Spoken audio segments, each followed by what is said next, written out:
a private tutor. I used to be a medical student back in the day. And then I convey events on social issues. Basically, we aim it at tackling societal issues, which is called expressions. And then apart from that, I'm a relationship enthusiast. I just like to see things working. Yeah. And the latest is that I am an author. I just authored a new book called Twists and Turns.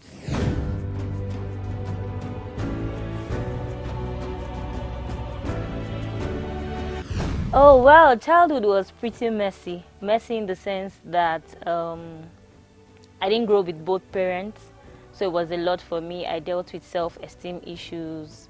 I felt nobody loved me. I struggled for love and acceptance. You know the feeling where you are the only sibling, you are the only child, you and your siblings don't get to live with your dad, and then you go to visit your dad, having to see other siblings. It just looks as if you are like an outcast. That was pretty much most of the things I struggled with growing up. But then along the way, I found myself with God, and I was pretty much able to overcome those things. And yeah, along the line, my relationship with my dad got better. So, yeah.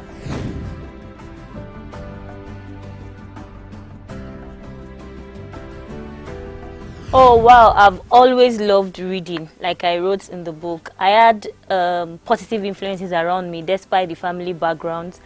I had friends back in secondary school that we would wait behind after classes. We would study because there was no way I could study when I get home. And then we read novels, first for competition. We want to know who has read what. And then also for the vocabularies. You want to get to school the next day and ask your friends if you know these words and all of that. So it was a very long time I learned the word shenanigans. I was probably in just 1 or 2. So basically, I was surrounded by positive influences. We loved reading. We would watch soap opera. So it was pretty easy for me to develop a passion for writing.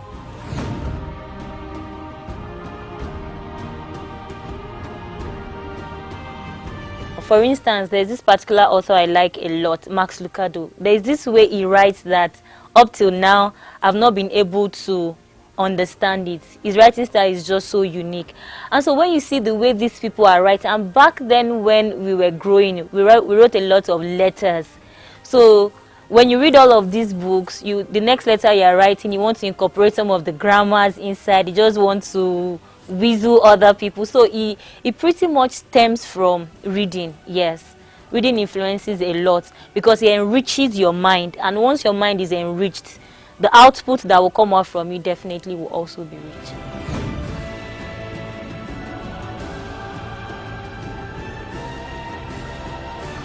I think I was 19, 20-ish. At that point, I was already exposed to self-discovery. I did a lot of personality tests. I got to know my personality. Based on the 4 temperaments, I'm phlegmal, and based on the 16 personalities, I am an INFJ. So I am introverted, and at the same time, we have the extroverted part. So it was from there I knew that I was going to be right. If it is 1 out of 10 people that will pick up the book and read, the 1 out of 10 are really the people that will get the change. Change is not necessarily for everybody, but for the few percentile who would want to, they would be able to pick the lessons.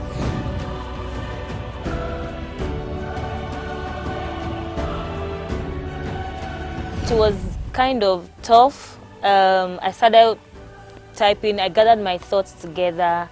I gave it to trusted friends because these days people steal ideas and stuff. I gave it to trusted friends. People will look through it, and so I have this friend back in school. All the while we were doing all these reading novels together. We just knew that it was her thing. She was really, really good. So I gave it to her. She critiqued it, sent it back to me, and somehow I found a good publisher. So it was a cool yarn, but then I think it was worth it at the end of the day.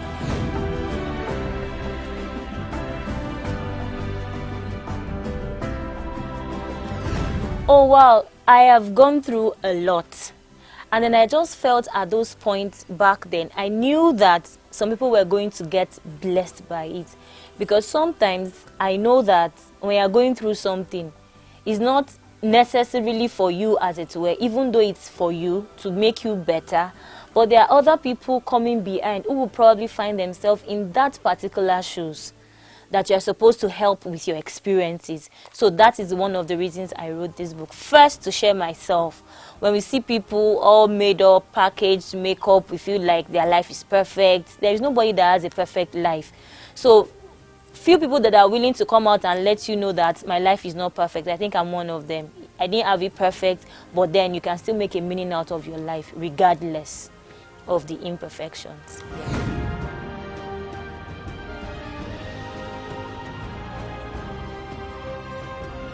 Well, it's a book that cuts across parents, fathers, mothers, guardians, young adults, teenagers, even married couples, even the engaged one. You'll find a season of your life in it. Childhood, there are lessons to learn, especially for parents. Growing up under the same roof is very essential to the health of a child. It is really important. Teenagehood. Teenagehood is that time where parents will fight with their children. There is quarrel here, quarrel there. They want to experiment. It's a time, if you read this book, it will help parents to guide and guard their children without necessarily enforcing. Yeah, it helps parents to be aware of the pitfalls. Even for the teenagers too, there are lessons to pick. And then when you get to the young adult stage, you want to pick a career choice. What are the things you should consider? You need to pick this book. Having to go into a relationship, what are the things you should also consider? Money or what? You need to also pick twists and turns to learn that. And then getting married. We grew up with this idea of Prince Charming with Cinderella, happily ever after. While we're not saying it's not always happily ever after, we're just saying that you have to walk that happily ever after. Marriage is not a bed of roses, but you can choose to make yours a bed of roses. And then if you are confused as to your life, why am I here on earth? What is actually God? What does God want me to do? You also need to pick twists and turns. It is full of lessons. It is full of life lessons.